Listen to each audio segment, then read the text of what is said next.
Assalamualaikum warahmatullahi wabarakatuh. Alhamdulillahi rabbil alamin. Bismillah wa syukrulillah ala ni'matillah.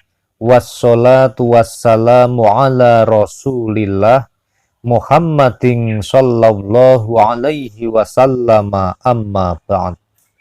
Sahabat Taman Surga yang mudah-mudahan senantiasa dirahmati oleh Allah Subhanahu wa Ta'ala.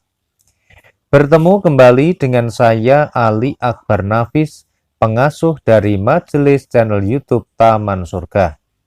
Pertama-tama mari kita mengucapkan kalimatut tahmid sebagai ungkapan syukur bilisan kita atas semua nikmat dan juga anugerah yang telah diberikan Allah Subhanahu wa Ta'ala kepada kita sekeluarga.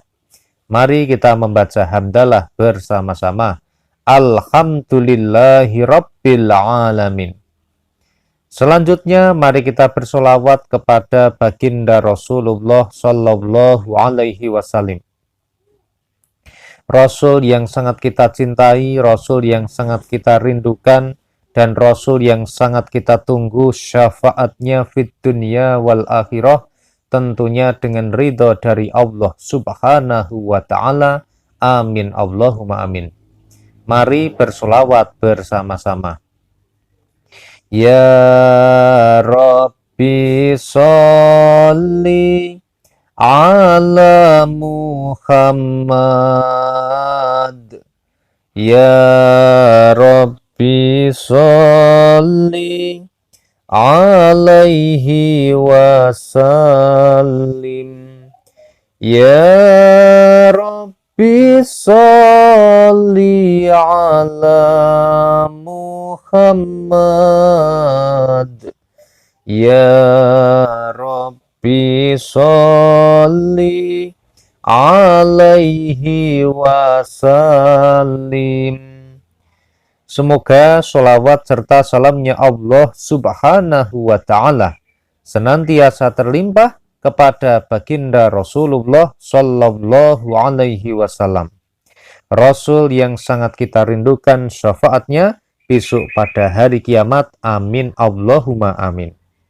Sahabat yang dimuliakan oleh Allah Subhanahu wa Ta'ala, setiap orang pasti memiliki saat di mana dia berada pada kondisi yang terpuruk, berada dalam lingkaran masalah yang besar, ataupun juga sedang mendapatkan persoalan yang bebannya begitu berat.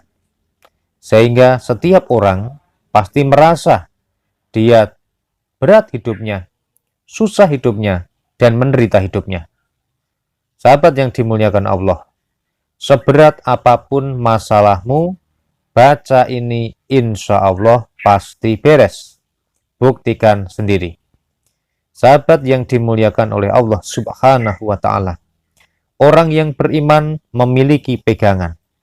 Dan pegangan itu kalau dipegang dengan benar, maka insya Allah tidak ada masalah yang berat dan tidak ada masalah yang banyak, serta tidak ada masalah yang besar, karena orang-orang yang beriman selalu menjadikan Allah Subhanahu wa Ta'ala sebagai sandaran. Allah Subhanahu wa Ta'ala berfirman, Ud'uni astajib lakum. Berdoalah kepadaku, niscaya akan kuperkenankan bagimu. Barang siapa yang berdoa, maka akan dikabulkan oleh Allah. Salah satu cara yang bisa kita amalkan, yang bisa kita baca ketika masalah yang sedang mengganggu kita begitu berat adalah sesuai dengan hadis riwayat Imam Muslim berikut.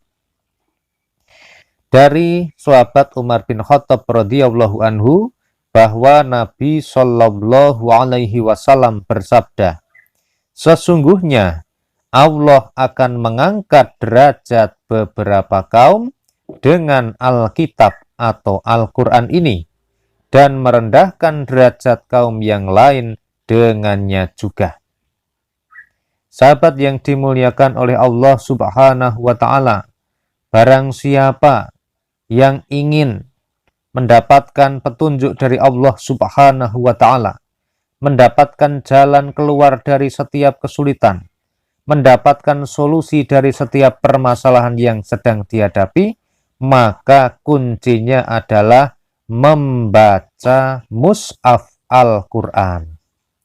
Sahabat yang dimuliakan Allah, mari kita ingat lagi, mari kita lihat lagi, mari kita ambil lagi, mari kita bersihkan mushaf Al-Quran yang berdebu. Kemudian marilah kita baca bersama-sama, terlebih dahulu diawali dengan mengambil air wudhu dulu. Sahabat yang dimuliakan oleh Allah Subhanahu wa Ta'ala, ada seorang sahabatnya Nabi Muhammad Sallallahu Alaihi Wasallam yang bernama Khalid bin Walid. Khalid bin Walid ini merupakan seorang panglima perang umat muslim yang sangat berjasa dalam penyebaran ajaran agama Islam. Hidupnya disibukkan ketika itu dengan urusan jihad fisabilillah, mengamalkan isi kandungan dari Al-Quran. Tetapi sahabat yang dimuliakan Allah, ketika dia kembali, kemudian dia mengambil mushaf Al-Quran, dia meneteskan air mata, dia menangis. Kemudian dia berbisik, barangkali seperti ini bisikannya, "Aku telah sibuk dengan urusan jihad sehingga aku jarang membacamu." Barangkali kalau dibahasakan kita sekarang seperti itu. Artinya apa? Seorang Khalid bin Walid, panglimanya perang umat muslim, yang sangat berjasa dalam penaklukan wilayah-wilayah di luar Islam, yang sangat berjasa karena mengamalkan Al-Quran, berjihad di jalan Allah, memerangi musuh-musuhnya Allah. Tetapi ternyata ketika dia jarang membaca Al-Quran, dia pun menangis. Sahabat yang dimuliakan Allah, bagaimana dengan kita? Bagaimana dengan kita? Bagaimana ketika kita tidak membaca Al-Quran, sudah lama tidak membaca Al-Quran, apa yang kita rasakan? Apakah hati kita biasa-biasa saja dan tidak merasa ada yang kurang? Kalau begitu, mari kita contoh sahabat Khalid bin Walid. Jadikan Al-Quran ini sebagai pedoman, jadikan Al-Quran ini sebagai petunjuk hidup kita, dan bacalah selalu Al-Quran. Sahabat yang dimuliakan oleh Allah Subhanahu wa Ta'ala, diriwayatkan di dalam hadis riwayat Imam Bukhari dari sahabat Utsman bin Affan radhiyallahu anhu, ia berkata, Rasulullah Shallallahu Alaihi Wasallam bersabda, "Sebaik-baik kalian adalah orang yang mempelajari Al-Quran dan mengajarkannya." Kemudian di dalam hadis riwayat Imam Muslim juga disampaikan dari sahabat Abu Umamah radhiyallahu anhu, ia bercerita, "Aku pernah mendengar Rasulullah Shallallahu Alaihi Wasallam bersabda, bacalah Al-Quran karena ia akan datang pada hari kiamat sebagai pemberi syafaat bagi pembacanya." Sahabat yang dimuliakan Allah, mari kita mulai, kita isi hari-hari kita dengan senantiasa membaca Al-Quran. Kalau kita tidak bisa membacanya di waktu pagi, bacalah di waktu siang. Kalau kita tidak bisa membaca di waktu siang, bacalah di waktu sore. Kalau kita tidak bisa membacanya di waktu sore, bacalah di malam hari sebelum kita tidur. Semoga Allah Subhanahu wa Ta'ala meridhoi kita untuk menjadikan Al-Quran sebagai bacaan kita secara istiqomah. Amin Allahumma amin. Mudah-mudahan video ini bermanfaat. Mohon maaf atas semua kesalahan dan kehilafan. Alhamdulillahirabbil alamin.